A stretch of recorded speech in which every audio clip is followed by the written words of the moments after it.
¿Qué pasaría si te dijera que cuestionar a Dios no es un signo de debilidad, sino de fe?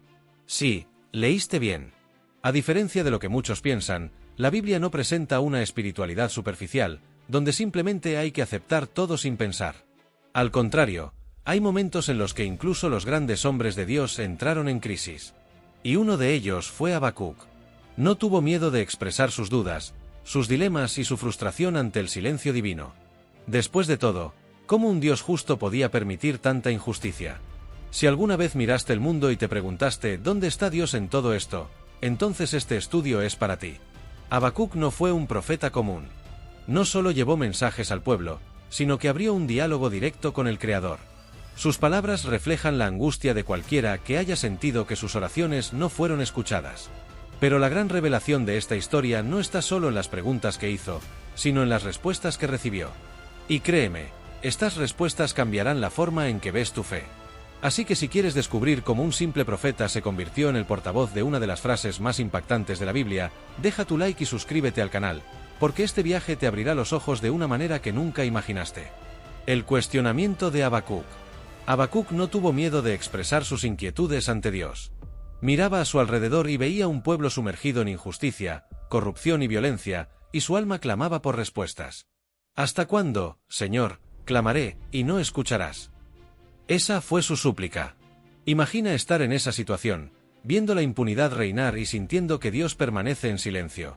¿Quién no ha sentido eso alguna vez? Orar y sentir que nada cambia. El profeta verbalizó lo que muchos solo piensan, y eso nos enseña algo valioso. Su clamor no fue una simple queja, sino un deseo profundo de comprender los caminos divinos. No aceptó la situación de forma pasiva, sino que cuestionó. Y aquí hay un punto crucial: cuestionar no es falta de fe, sino un anhelo de entender el propósito de Dios. Si Habacuc viviera hoy, quizás sería esa persona inconforme con la corrupción política, con la violencia en las calles, con el sufrimiento de los inocentes.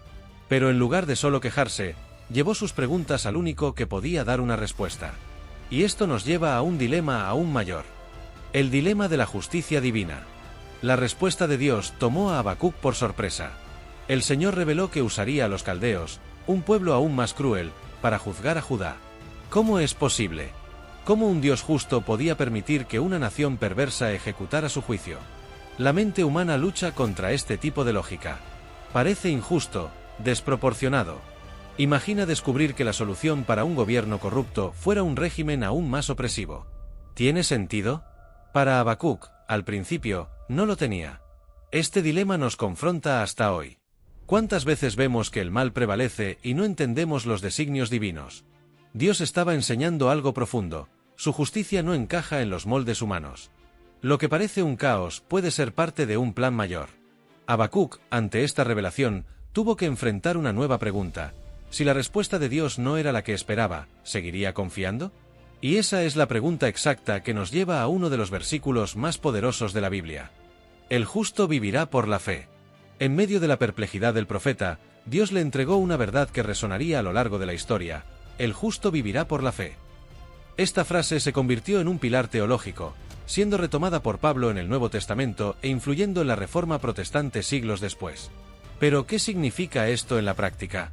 Significa que no siempre veremos la justicia de Dios en acción de inmediato, pero confiamos en que Él tiene el control.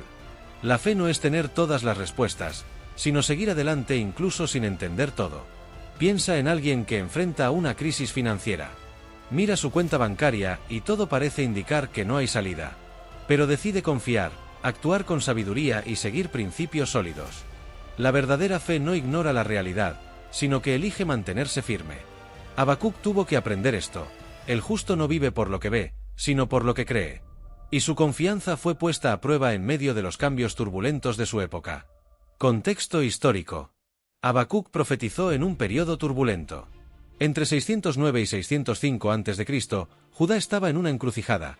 Asiria, antes dominante, caía, y Babilonia, bajo Nabucodonosor, se convertía en la nueva potencia mundial. En medio de este caos político, Joaquín reinaba con corrupción e idolatría, llevando la nación cada vez más lejos de la alianza con Dios.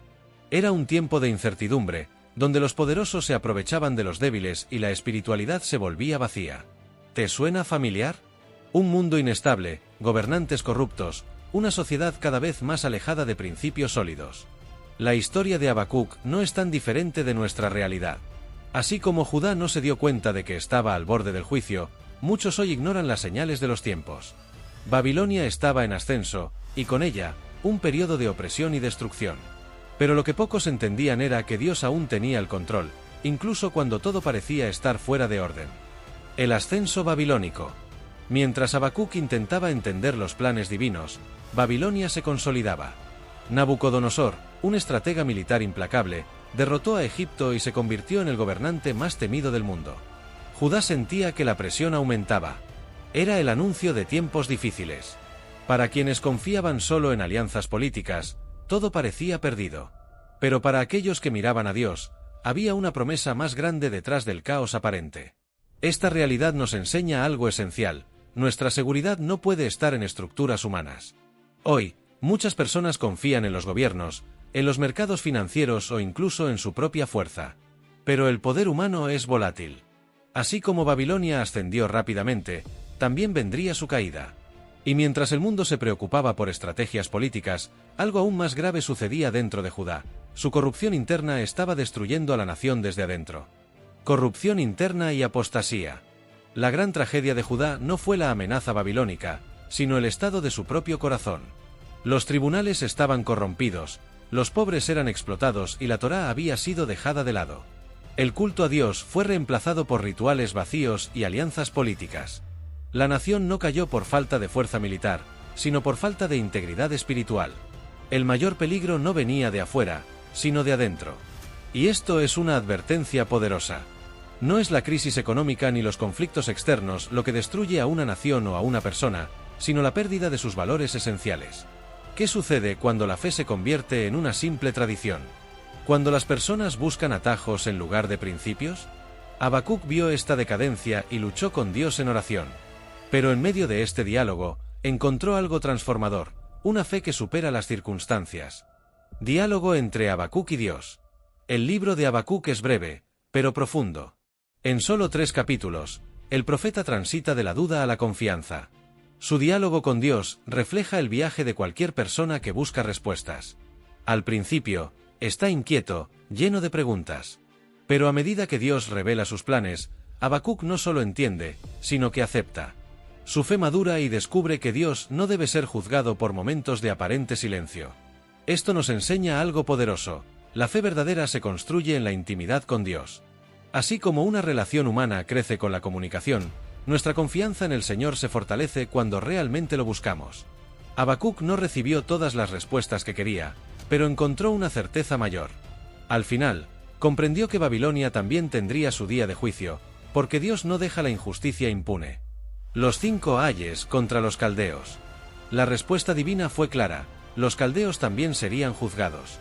Dios declaró 5 ayes contra ellos, denunciando su arrogancia, codicia, violencia e idolatría. Era un recordatorio de que ninguna nación, por poderosa que parezca, escapa de la justicia divina. Lo que se levanta sin fundamentos sólidos, tarde o temprano cae. Babilonia creía estar en control, pero su destino ya estaba escrito. Este mensaje sigue vigente hoy. Imperios caen, líderes pasan, sistemas cambian, pero Dios sigue siendo soberano. Quienes construyen su vida sobre el poder, el dinero o el estatus, tarde o temprano enfrentan la caída. Habacuc aprendió que, a pesar de las turbulencias, había algo que nunca cambiaría: la fidelidad de Dios. Y esta convicción lo llevó a un cántico de fe inquebrantable. El cántico final de fe. El libro de Habacuc termina con un salmo impresionante. Él declara que, aunque todo falle, las cosechas, el ganado, los recursos, aún así, se alegrará en Dios. Esta es la esencia de la verdadera fe: confiar no por lo que vemos, sino por lo que sabemos del carácter divino. Habacuc entendió que Dios no es solo un proveedor de bendiciones, sino la bendición misma. Este cántico es una invitación para todos. ¿Qué harás si las circunstancias no son favorables? ¿Si los tiempos son difíciles? ¿Seguirás creyendo? Habacuc nos enseña que nuestra alegría no debe depender de lo que tenemos, sino de quién es Dios. Y esta verdad transforma vidas, trayendo paz donde antes había duda. Pero todo esto comenzó con una pregunta. Ahora que conoces la historia de Habacuc, la pregunta es: ¿cómo aplicar esto a tu vida? ¿Eres de los que se desesperan cuando no entienden lo que Dios está haciendo? ¿O estás dispuesto a confiar incluso en medio del caos? Habacuc nos enseña que la fe no es solo para los tiempos buenos, sino que se fortalece cuando todo parece ir en contra. Si hoy enfrentas incertidumbre, injusticia o pruebas, recuerda, el justo no vive por lo que ve, sino por lo que cree. Así que te desafío, ¿cómo vas a responder a los desafíos de tu vida? ¿Con quejas o con confianza en Dios? ¿Sigues buscando respuestas o ya has decidido en quién confiar? Déjame tu opinión en los comentarios, quiero saber qué piensas sobre esto. Y si esta enseñanza te ha ayudado, suscríbete al canal y activa las notificaciones para seguir profundizando la palabra. Dios sigue teniendo el control, incluso cuando no lo entendemos.